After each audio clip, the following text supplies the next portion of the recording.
The stars had never seemed so quiet as they did on the day the Vesheri came. Fleet Commander Vorith stood on the bridge of his massive warship, the Eternal Conquest, and watched the small blue planet grow larger on his viewing screen. It was beautiful in a primitive sort of way, covered in swirling white clouds and deep blue oceans that reminded him of worlds his people had conquered centuries ago. "Commander," his navigation officer called out, "we have entered the outer boundary of their solar system. All 12,000 vessels report ready for standard conquest protocol."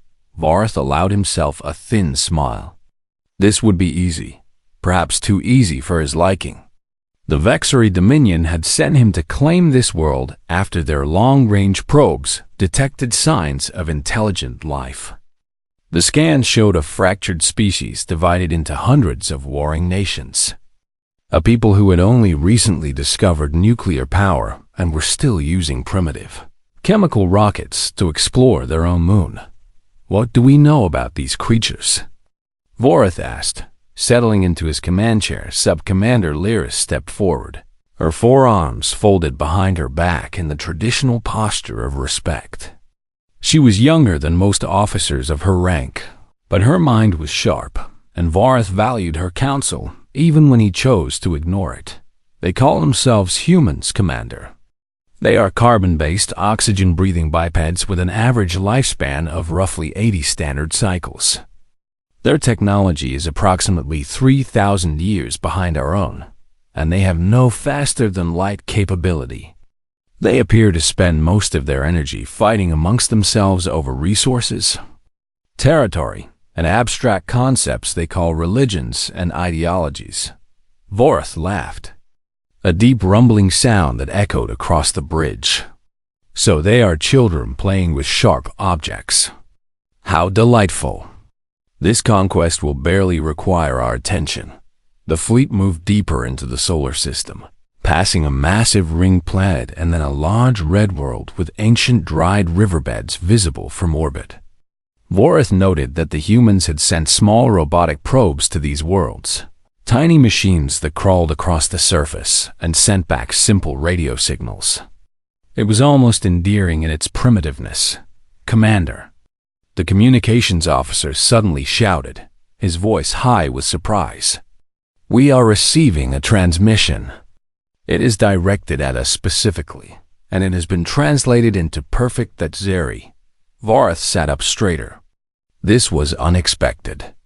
Translating an alien language required either captured prisoners or decades of intercepted communications analysis. How could these primitives possibly know how to speak to him? "Put it on the main screen," he ordered. The image that appeared made several officers gasp. A human female stood in what appeared to be a military command center, surrounded by screens and uniformed personnel. She wore a dark blue uniform covered in medals and insignia, and her hair was pulled back severely from a face that showed no fear whatsoever.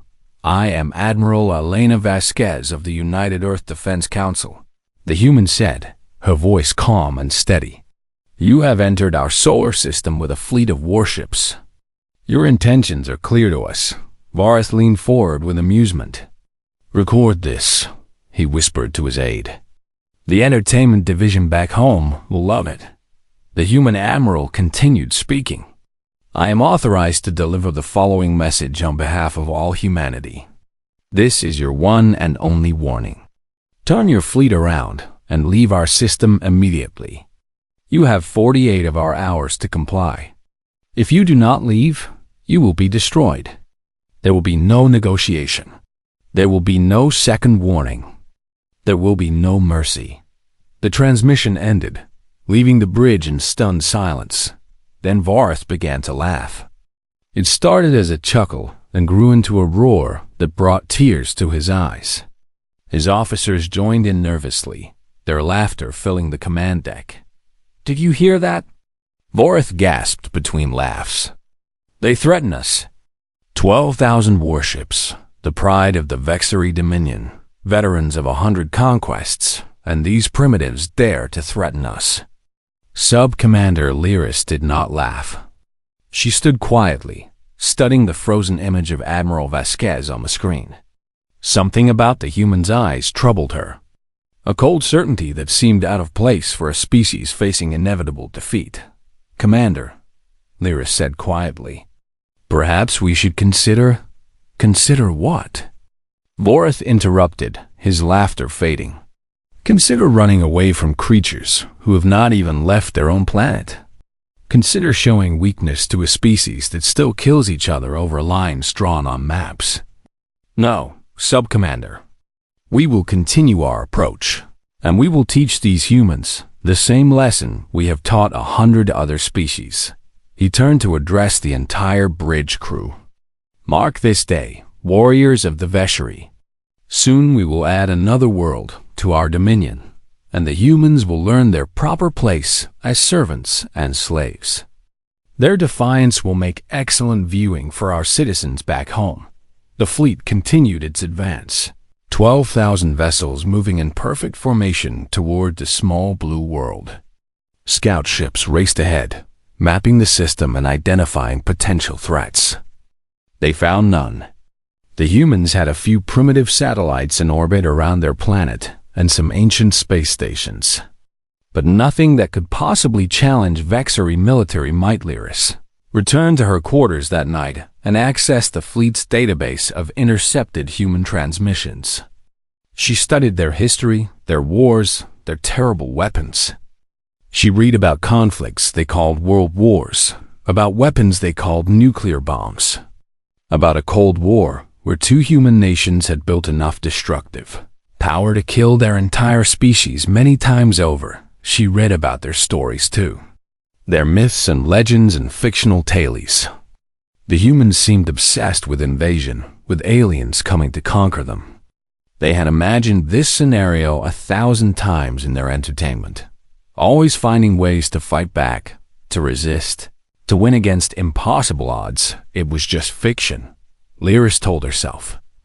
Primitive wish fulfillment from a species that knew deep down it was helpless against the vastness of space. But sleep did not come easily that night on Earth. Admiral Elena Vasquez stood in the real command center buried deep beneath a mountain range the humans called the Rockies. Around her, thousands of personnel worked at their stations, monitoring the approaching fleet with sensors far more advanced than anything the Vexery had detected. "They received our warning," her aide reported. "And?" Vasquez asked. "They laughed, Admiral." Vasquez nodded slowly, her expression unchanged. "Then they have made their choice. Initiate Protocol Omega. Notify all defense platforms to begin final preparations. And send word to every nation on Earth." She looked up at the screen showing the Vexery fleet. 12,000 points of light moving steadily toward her world. "We gave them a chance," she said quietly. "We gave them more than they deserved. Now we show them what happens when you threaten humanity's home." The countdown began. 48 hours passed without incident, and Fleet Commander Vorith grew more confident with each passing moment. The human deadline came and went with no attack. No further communication, nothing at all. The small blue planet simply hung in space, beautiful and vulnerable, waiting to be claimed by the Vessery Dominion. "You see?" Vorith announced to his bridge crew. "Their threats were empty, just as I predicted. They have realized the hopelessness of their situation and accepted their fate." But something strange happened as the fleet drew closer to Earth. The planet went dark, not literally dark, of course. It still reflected sunlight, and its cities still glowed on the night side. But every signal, every transmission, every electromagnetic emission that the Vexery had been monitoring simply stopped. It was as if the entire human species had collectively decided to go silent. "What is happening?" Vorith demanded. "Where are their communications?" The sensor officer worked frantically at his console. "I do not understand, Commander. All frequencies are dead. No radio, no television, no satellite uplinks. It is as if they have shut down their entire electronic civilization. Perhaps they have destroyed themselves," another officer suggested. Primitive species sometimes do that when faced with superior forces. They would rather die than submit. Varth considered this possibility. It would be disappointing to lose potential slaves, but the planet itself was valuable enough. Its resources, its water, its position in the galaxy would all serve the Dominion well. "Send scout ships to investigate," he ordered. "I want eyes on their major population centers." 6 small scout vessels broke formation and accelerated toward Earth. They were the fastest ships in the fleet, crewed by experienced pilots who had mapped a dozen conquered worlds. They would reach the planet in a matter of hours and report back with detailed information. About the human situation, they never arrived. The first scout vanished without a trace as it passed the orbit of the human moon. One moment it was transmitting normal telemetry, and the next it was simply gone. No explosion, no distress signal, no debris field. It had ceased to exist. Forth stared at the tactical display in confusion. "What happened to Scout 1? "Unknown, Commander. We have lost all contact. Send Scout 2 to investigate." Scout 2 suffered the same fate, disappearing into nothing as it approached the moon. Scout 3 was destroyed by what appeared to be a kinetic projectile traveling at impossible speed. Those sensors had detected no weapon platforms in the area. Scout 4 exploded for no apparent reason, its reactor somehow breaching despite being in perfect condition moments before Vorth called back the remaining scouts and ordered the fleet to halt. Something was very wrong here. Something his experience had not prepared him for. Sub-Commander Lyris approached his command chair with a data tablet. "Commander, I have been analyzing the sensor readings from our destroyed scouts. There are anomalies I cannot explain." "What kind of anomalies?" "Ghost signals appearing and disappearing at the edge of our detection range. Mathematical errors in our targeting systems that correct themselves before we can identify the source. And this," she pointed to a section of the display. "Our navigation computers are reporting the position of the human moon incorrectly. The error is small, only a few kilometers, but it should not exist at all." Varth felt the first stirring of unease in his stomach. "Equipment malfunction, nothing more. Commander, these are the same computers that have guided us across 3 galaxies without a single error. They do not malfunction." The bridge fell silent as officers exchanged worried glances. They had all heard stories of ancient species that possessed technology beyond Vexery understanding, civilizations that had vanished long ago but left behind weapons that could destroy entire fleets. Surely the humans could not be such a species. "They are primitives," Boris said, as much to himself as to his crew. "They have been broadcasting their pathetic entertainment shows into space for barely a century. They cannot possibly pose a threat to us, with respect." "Commander," Lyris replied, "we thought the same about the Thornaki, and they cost us 3,000 ships before we adapted to their tactics. The Thornaki had been a spacefaring species for 10,000 years. These humans have not even colonized their own moon." "No," Lyris agreed. "They have not. But they have done something else, Commander. Something I did not fully appreciate until now." She pulled up historical data on her tablet. "The humans have spent their entire existence at war. Not with alien species, not with external threats, but with each other. Generation after generation, century after century, they have developed new and more terrible ways to kill their own kind. They created weapons that could level entire cities in a single blast when they had barely learned to fly. They built machines of death and destruction that could end all life on their world. And then they built more." Vorth listened with growing impatience. "What is your point, Sub-Commander?" "My point, Commander, is that we may have made a terrible miscalculation. We looked at their fractured nations and saw weakness. We looked at their constant warfare and saw primitives who could not control themselves. But what if we saw it wrong? What if all that fighting was not a sign of weakness, but of strength? What if the humans are not prey, but predators, the most dangerous predators their world has ever produced? Vorith wanted to dismiss her concerns, wanted to laugh at the idea that these short-lived creatures could threaten a mighty Vexery.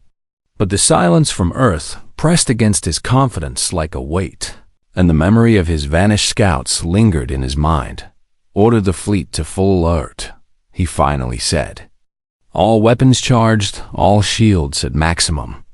We will proceed with caution." The Vexery Armada moved forward slowly, 12,000 ships bristling with weapons and sensors. The most powerful military force this region of space had ever seen on Earth.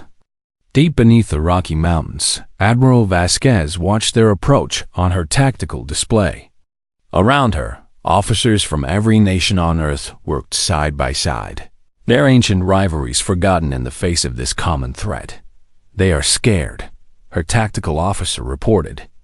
"Their formation has tightened, and they have reduced speed." "Good," Vasquez replied. "Fear will make them hesitate. Hesitation will make them slow. And slow enemies are easier to kill." She turned to the communications console. "Signal all defense platforms. The enemy is in position, across the solar system, hidden in asteroids and buried beneath the surfaces of moons." Humanity's true defenses began to awaken. Weapons that had been built in secret over decades. Ships that had never appeared on any public record. Soldiers who had trained their entire lives for this single moment. The trap was ready. The humans had stopped talking now. They would let their weapons speak for them. The attack came at the darkest hour of the night cycle, when half the Vexery fleet was running on skeleton crews, and Commander Vorith himself was resting in his quarters. It did not come from Earth. It came from everywhere. The first warning was a scream from the sensor officer, cut short as a railgun round traveling at 3% of the speed of light punched through the hull of a destroyer on the fleet's outer edge. The ship did not explode so much as it ceased to exist, torn apart by kinetic energy that no Vexery shield could stop. Then the asteroids began to move. What the Vexery had dismissed as simple rocks suddenly revealed themselves to be weapons platforms, hidden for years or perhaps decades beneath layers of dust and ice. Hatches opened and missiles launched by the thousands, each one carrying warheads that burned with nuclear fire. Laser batteries carved through the darkness, their beams invisible until they struck Vexery hulls and turned metal into vapor breath. Stumbled onto his bridge in a state of shock, his uniform half-fastened and his eyes wide with disbelief. "What is happening? Report." "We are under attack from all directions, Commander," the tactical officer shouted over the wail of alarms. "Enemy weapons platforms in the asteroid field. Enemy ships decloaking at multiple points. Our outer perimeter is collapsing." "Enemy ships? What enemy ships?" "Our sensors showed nothing. They were invisible, Commander. Some kind of stealth technology we have never encountered." "They are." The officer stopped as new data flooded his screen. "Blessed ancestors. There are hundreds of them, maybe thousands." The human vessels were unlike anything the Vexery had ever seen. They were not elegant or beautiful like Vexery warships, but brutal and functional, covered in armor plating and bristling with weapons. They moved with terrifying speed and coordination, striking at weak points in the Vexery formation and disappearing before the larger ships could respond. Vorith watched in horror as a human destroyer, barely a quarter the size of his flagship, engaged 3 Vexery cruisers at once. It dodged their energy weapons with impossible agility, returned fire with railguns that punched through their shields like paper, and then launched a spread of missiles that finished all 3 ships in seconds. The entire engagement lasted less than a minute. "How is this possible?" Vorith whispered. "They are supposed to be primitives." Sub-Commander Lyris arrived on the bridge, her uniform burned and her face covered in smoke. "Commander, we have been deceived. The humans knew we were coming. They have been preparing for this moment for years, perhaps decades. That is impossible. Our probes were undetectable. They detected them anyway. Everything we saw, the primitive technology, the divided nations, the petty wars, it was all a performance for our benefit. They wanted us to think they were weak. They wanted us to come with our full fleet so they could destroy us all at once. A massive explosion rocked the flagship, throwing officers from their stations. Damage reports flooded in from every deck. Hull breaches, weapon systems offline, casualties mounting by the second. Our communications are being jammed, the sensor officer reported. I cannot reach the other ships. Some kind of electronic interference is blocking all frequencies. It was worse than jamming. The human electronic warfare was a weapon in itself, a digital plague that infected Vexery computer systems and turned them against their owners. Navigation computers fed false data to pilots, causing ships to collide or fly directly into enemy fire. Targeting systems locked onto friendly vessels instead of enemies. Doors refused to open and life support systems failed without warning. The Vexery had never faced anything like this. Their wars were fought with energy beams and missiles, ship against ship in the honored traditions of their ancestors. The humans fought with tricks and deception, with invisible ships and corrupted computers, with weapons that attacked the mind as well as the body. Commander, we are losing this battle. Lyris shouted over the chaos. We must retreat while we still can. Voreth stared at the tactical display, watching the blue dots of his fleet wink out one by one. In less than an hour, they had lost over 1,000 ships, and they had not destroyed a single human vessel in return. His proud armada was being slaughtered like animals. Signal the retreat, he said, the words tasting like ash in his mouth. All ships fall back to the outer system. We will regroup and, Commander. The sensor officer interrupted. New contacts emerging from the planet's surface. Hundreds of them, small and fast, heading directly for the fleet. The human boarding pods were launched from massive electromagnetic catapults buried in mountains and hidden beneath oceans. They rocketed into space at acceleration that would have killed any Vexery pilot, carrying soldiers encased in powered armor that could withstand the brutal forces. They hit the damaged Vexery ships like a swarm of angry insects, their pods burning through holes with plasma cutters and disgorging squads of human warriors into the corridors within. The real nightmare was about to begin aboard the crippled battleship Dominant Thunder. A boarding pod crashed through the observation deck and split open to reveal a team of human soldiers. They were smaller than Vexery warriors, shorter and seemingly weaker, but they moved with a speed and ferocity that defied belief. The Vexery security team opened fire with their standard energy weapons, but the humans did not stop.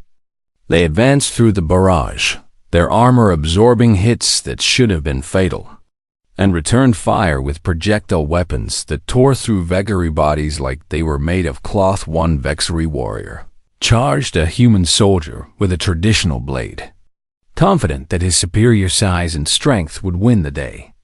The human caught the blade on an armored forearm, broke the warrior's wrist with a twist, and drove a combat knife into the gap between his neck and shoulder. The Vexery fell without a sound. They are inside the ship. The Dominant Thunder's captain screamed into his communicator. They are killing everyone. Send help, send. His voice cut off in a burst of static across the fleet.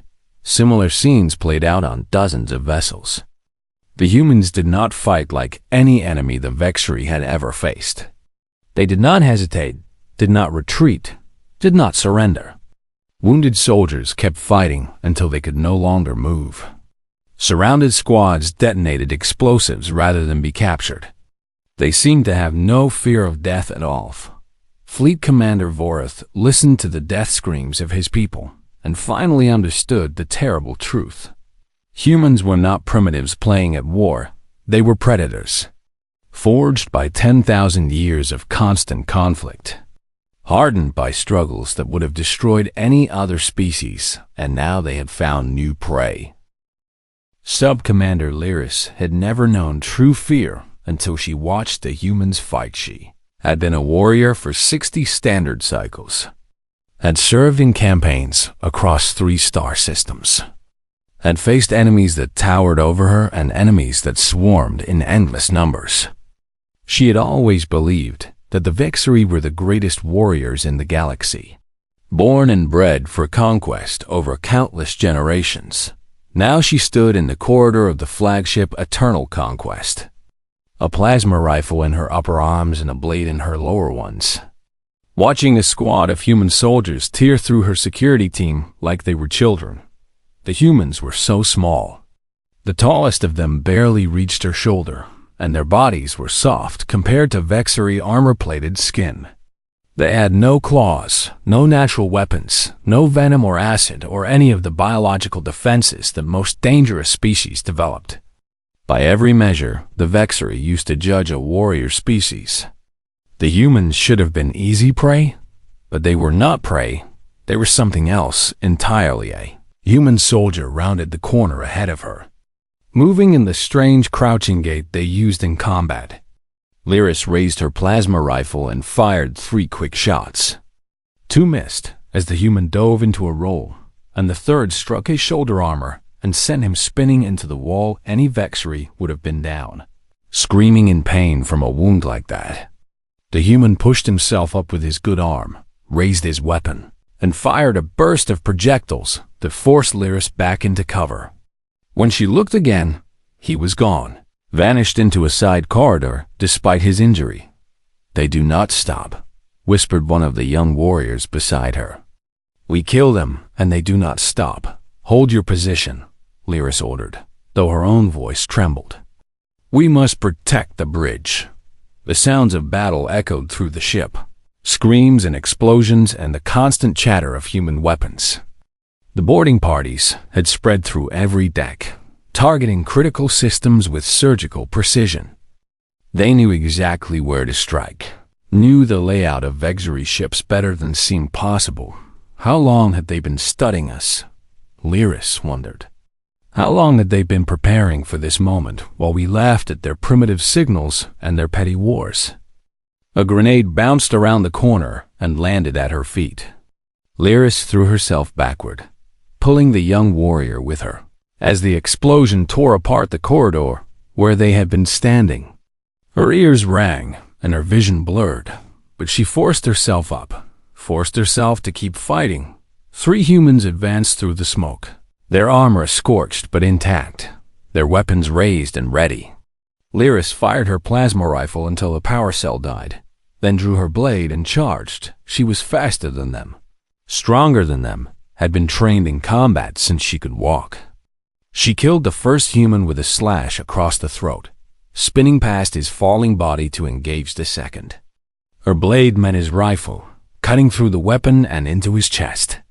He fell, and she turned to face the third. The last human did not retreat. He dropped his empty weapon and drew a short blade of his own, a brutal piece of metal that gleamed in the emergency lighting. He was wounded, bleeding from a dozen small cuts, but his eyes showed no fear. They circled each other, alien and human, while the battle raged around them. Lyris struck first, using her longer reach to slash at his face. He ducked under the blow and stepped inside her guard, his blade flashing toward her throat. She caught his wrist with one of her lower arms, twisted, felt bones break. Any Vexari would have dropped the weapon and screamed. The human switched the blade to his other hand in mid-motion and drove it into her side. Pain exploded through her body.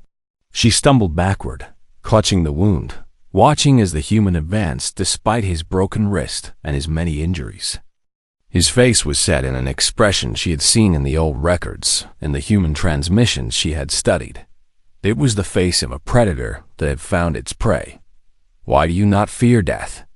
Lyris gasped as he approached. "Why you keep fighting when you cannot win?" The human paused, seeming to consider her question. When he spoke, his translator rendered his words in perfect Vexari. "Because this is what we do. This is what we have always done.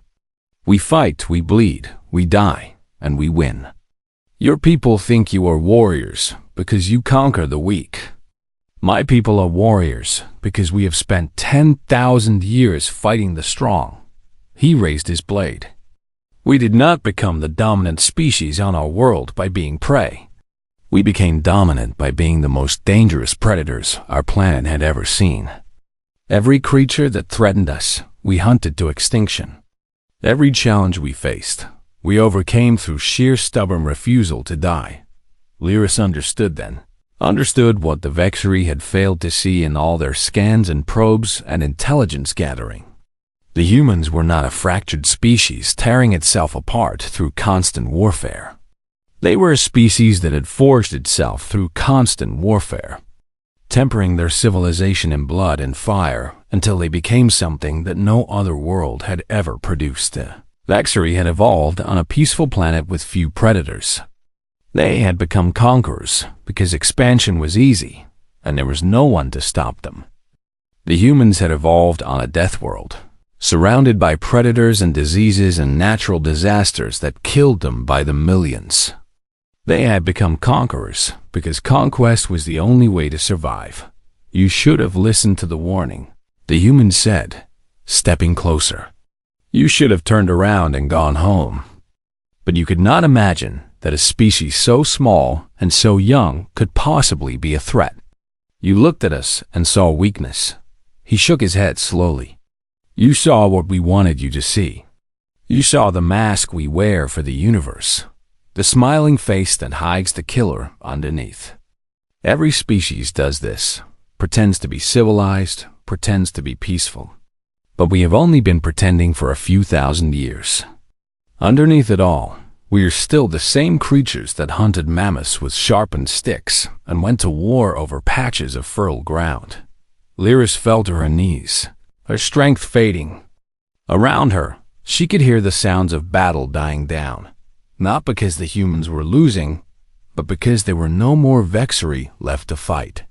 "What will you do with us?" she asked. "With those of us who survive?" The human lowered his blade, looking at her with something that might have been respect or might have been pity. "That is not my decision to make. I am just a soldier. But I know this much. Your fleet came here to conquer or destroy. We have other plans."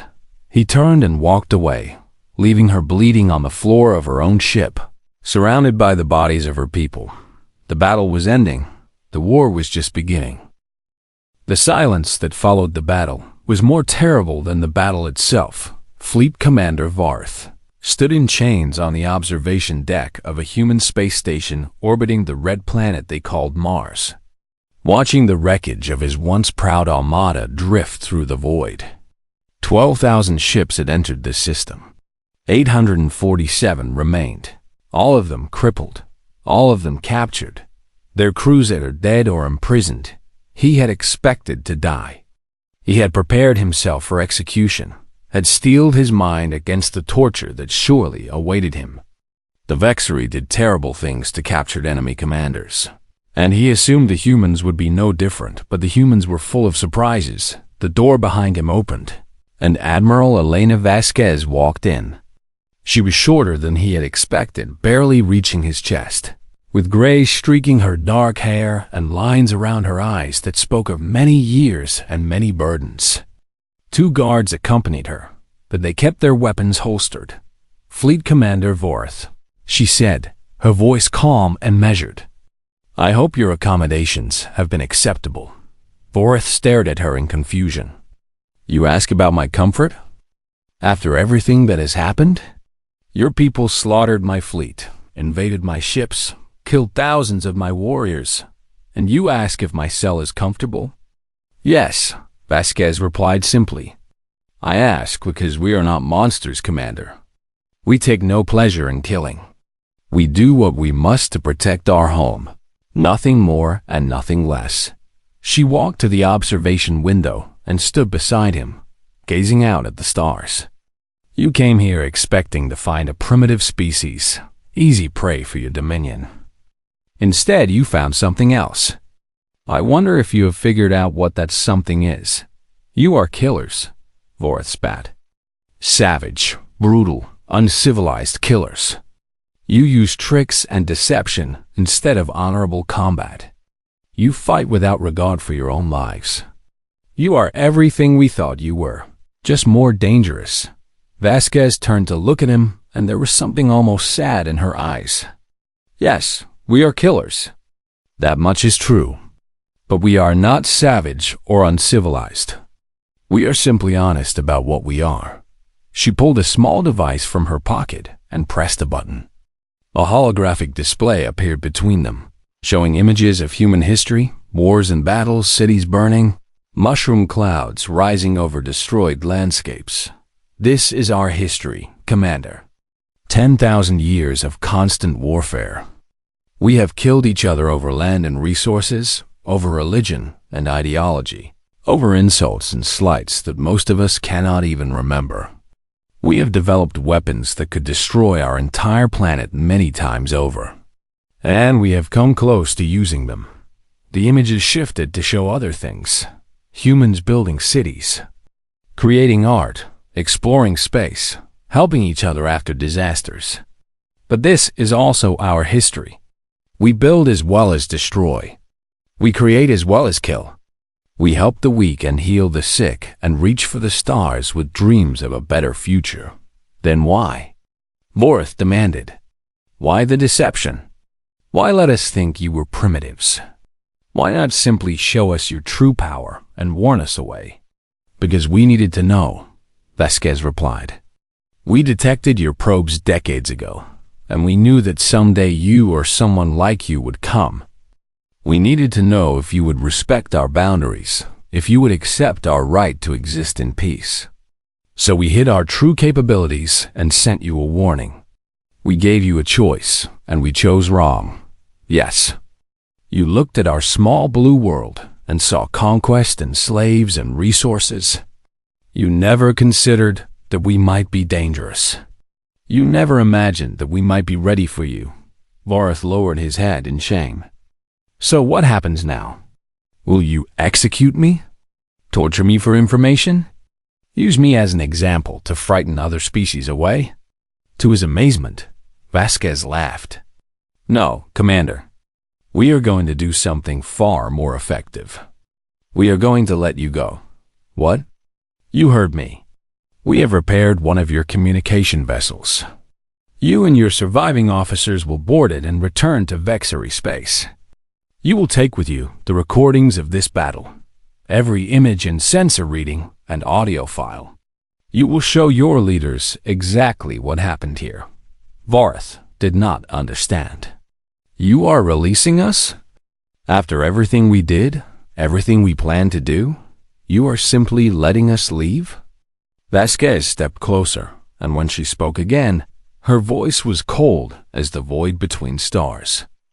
We are sending you home with a message, Commander. Not just for the Vexery Dominion, but for every empire and collective and species in the galaxy that looks at Earth and sees opportunity. She met his eyes without flinching. Tell them what you found here. Tell them about the weapons hidden in our asteroid fields and the ships that cannot be detected. Tell them about the soldiers who fight without fear and the commanders who plan for decades. Tell them that humanity has spent 10,000 years learning how to kill, and we have become very, very good at it. Her voice hardened further. Tell them that we gave you a warning and you ignored it. Tell them that we offered mercy and you spat in our faces. Tell them that we destroyed your fleet in a single day and could have done it in an hour if we had wanted to. Tell them all of this, and then tell them one more thing. She leaned close enough that Vorth could see his own reflection in her eyes. Tell them that Earth is our home. Tell them that we have been fighting over this world for 10,000 years, and we are not about to hand it over to anyone. Tell them that if they come here with thoughts of conquest, if they threaten our children or our cities or our future, we will burn their entire civilization to ashes and scatter those ashes across the galaxy. She stepped back and gestured to the guards. Take him to his ship. Make sure he has everything he needs for the journey home. Vorth found himself being led through the human station, past soldiers who watched him with cold eyes. past technicians who did not even look up from their work. They were not gloating over their victory, he realized, not celebrating or boasting. They were simply going about their duties, preparing for whatever threat might come next, because there would always be a next threat. The humans knew this, had always known this. They had built their entire civilization on the assumption that someone or something would eventually try to destroy them. And they had prepared accordingly. The communication vessel was waiting in the docking bay, its hull repaired and its systems restored to working order. Voreth's surviving officers were already aboard, their faces showing the same mixture of shame and disbelief that he felt before he boarded. Voreth turned to take one last look at the red planet below and the blue planet beyond it. Somewhere down there, billions of humans went about their daily lives, raising families and building futures, completely unaware of the battle that had just been fought for their survival now. He corrected himself. They knew. They had always known. The humans had been preparing for this day since before his grandfather was born, building weapons in secret and training soldiers in hidden bases and waiting, always waiting, for the inevitable confrontation. He finally understood what the humans truly were. They were not primitives pretending to be advanced.